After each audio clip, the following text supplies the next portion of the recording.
গতকাল গিয়েছিলাম প্রীতের জন্মদিন। নিমন্ত্রণটা ছিল দুপুরবেলায় আর এখানে আমরা সবাই মিলে চলে গিয়েছিলাম। এখানে আমি মেনু কার্ডটা দিয়ে দিলাম, তোমরা পজ করে দেখে নিও। তো প্রথমেই প্লেট দিয়ে দিয়েছিল আর এখানে আমার দিদি আমাকে একটু প্লেটটা বার করে দিচ্ছিল আর কি। তারপর দিয়ে দিয়েছিল গরম গরম সাদা ভাত আর সাথে ভেজ ডাল। তারপর দিল তোপসে ফ্রাই, যেটা আমি আগে কখনো ট্রাই করিনি। বেসিক্যালি আমার মাছ জিনিসটা তেমন একটা ভালো লাগে না বলে তাই ট্রাই করা হয়নি। আর বাবা বলছিল খেয়ে দেখ, বেশ সুন্দর খেতে, কিন্তু আমি ট্রাই করেছিলাম কিন্তু আমার একদমই মোটেও অতটা ভালো লাগেনি, তাই আমি সেটা বাবাকেই দিয়ে দিয়েছিলাম। একটু লেবু চিপে গরম গরম ভাত, ভেজ ডাল আর সাথে যদি আলুর চিপস হয়, এই স্বাদের কথা তোমাদের আর আলাদা করে কী বা বলবো। উফ, অসাধারণ, তা বলে বোঝানো যাবে না। তবে আমার বরাবরই গরম ভাতের সাথে ভেজ ডাল আর সাথে আলুর চিপসই বেশি ভালো লাগে। আর তোমাদের কি ভালো লাগে সেটা কমেন্টে জানিও।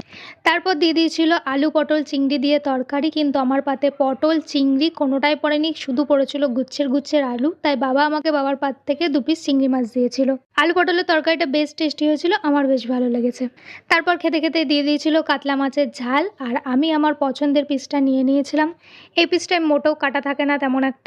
আর আমার মতো কে কে মাছের উপরের তেলটা খেতে ভালোবাসো তারা কমেন্টেও জানিও।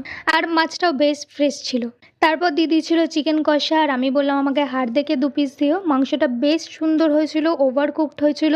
ভাত দিয়ে কষা কষা চিকেনটা খেতে বেশ টেস্টফুল লাগছিল। এদিকে আমার খাওয়া দাওয়া হতে না হতেই চলে এসেছিল চাটনি আর পাঁপড়, আর আমি একটু ট্রাই করে দেখছিলাম। পাঁপড় দিয়ে চাটনিটা বেশ ভালো লাগছে, আর সেখানে যদি আনারসের চাটনি হয়, যেটা আমার বরাবরের মতনই খুবই পছন্দের। তারপর যেহেতু জন্মদিন বাড়ি তাই দিয়ে দিয়েছিল পায়েস, কিন্তু যেটা আমি নিইনি। তারপর বাঙালির প্রিয় মিষ্টি, যেটা শেষ পাতে না হলে একদমই নয়, যেটার জন্য আমি অপেক্ষা করছিলাম। আর সেটা যদি আমার ফেভারিট মিষ্টি হয় তাহলে 2-4 পিস এক্সট্রা তো খাওয়াই যায়। তারপর শেষ পাতে দিয়ে দিয়েছিল হজমোলা আর আইসক্রিম। এদিকে আমি সবার থেকে আইসক্রিমগুলো নিয়ে একটু ফটো তুলছিলাম। তো ওভারঅল আমার খাবার দাবার খুবই টেস্টি লেগেছিল, খুবই ভালো ছিল, একদম সিম্পল, বেশ সুন্দর।